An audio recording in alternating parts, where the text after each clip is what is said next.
There's a debate going on right now in retirement planning circles about how much money you can safely take out of your portfolio every year in retirement.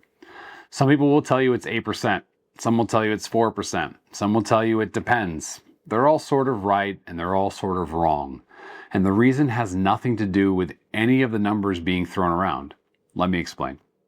I'm Nico, and for 16 years, I've helped families think more clearly about retirement.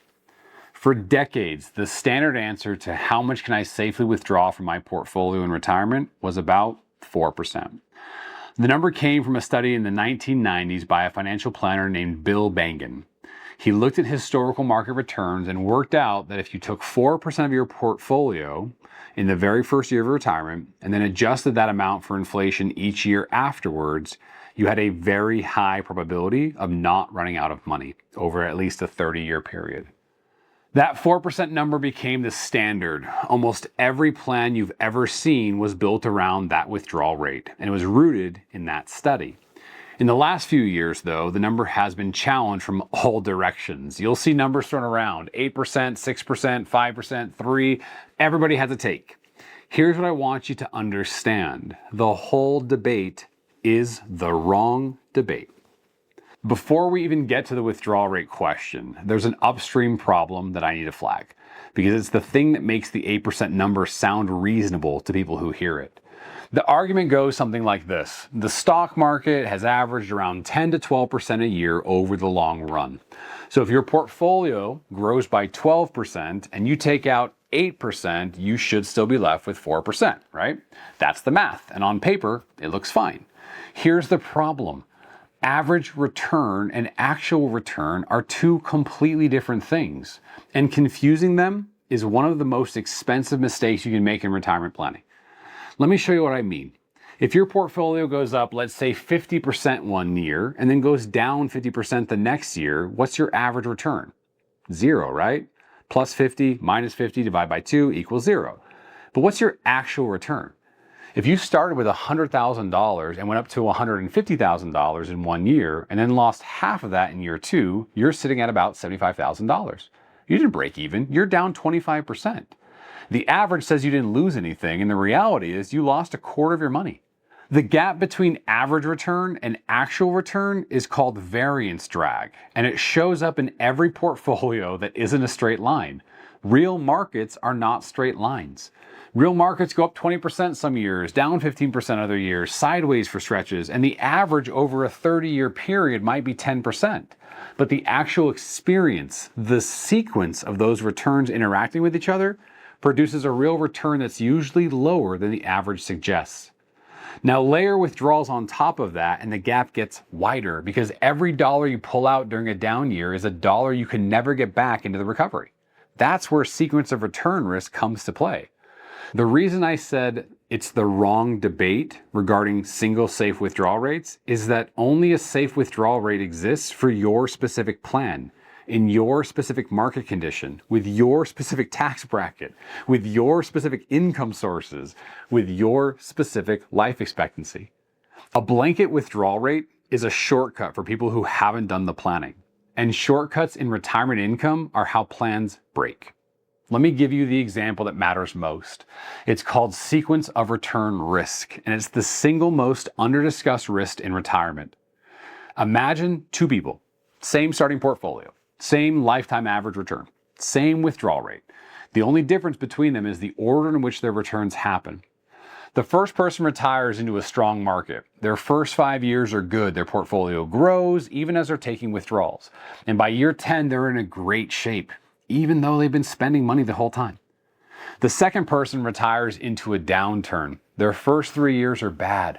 They've taken the same withdrawals, but now they're taking from a portfolio that's shrinking from market conditions. They're selling shares at a lower price to fund the lifestyle. And by the time the market recovers, they've sold so many shares at depressed prices that there isn't enough portfolio left to participate fully in that recovery. Same withdrawal rate, same average return, wildly different outcomes. The second person might run out of money. The first person might have multiples of what they started with. The second person did the math the way that most spreadsheets do it. They assumed average returns would be their actual returns. And that assumption was the bet that broke their plan. The difference has nothing to do with whether the withdrawal rate was 4% or 5% or 8%. It has everything to do with the sequence of returns they happen to retire into. A blanket withdrawal rate doesn't protect you from this. A coordinated income plan does. If you're within 5 years of retirement or you're already retired, you are in what planners call the fragile decade. The years where sequence risk is at its highest. And the decisions you make about how to draw income in those years will have an outsized effect on whether your retirement works. The standard advice, just take X% a year and adjust for inflation, it doesn't protect you in those years. It assumes you'll just sell through downturns without changing anything. In a real downturn with real withdrawals, that strategy can crater a plan. Guys, time doesn't fix problems in retirement. It reduces the options we have to fix them. A bad sequence in your first 3 years isn't something that evens out over time. It's something that compounds against you for the rest of your retirement. What does protect you is an income strategy where the income is coming from, you know where it is, how it's coordinated across taxable events and tax deferred and tax-free buckets, whether you have enough in non-portfolio income, Social Security, pension, all of it. You have to know how to reduce the pressure on your portfolio during bad years. Whether you have a strategy for which assets to draw from in different market conditions matters. This isn't a withdrawal rate question, it's a structure question. So if you've been wondering, how much can I really take out in retirement? 3 things. First, throw out the percentage. There's no number that fits everybody. Anyone giving you a single answer to that question without looking at your full plan is selling you a shortcut, not a strategy. Second, ask the real question. The real question is, how do I structure my income so I'm not forced to sell investments at the worst possible time? That's the question. That's the protection.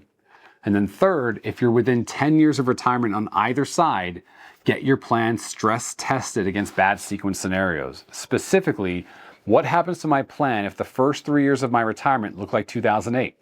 If the answer is, I'm fine, your plan is solid. If the answer is, I'd have to make a significant change to my lifestyle, then you have a plan that only works in friendly markets. At Momentum Wealth, every plan we build is stress tested against multiple pad sequence scenarios before we ever recommend an income strategy. Not because we expect those scenarios to happen, but because the cost of being wrong about that is the cost of an entire retirement.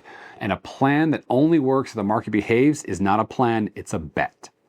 If you'd like to see what stress testing a real plan looks like, we walk through it as part of our Retire Forward Readiness Assessment. The link is in the description.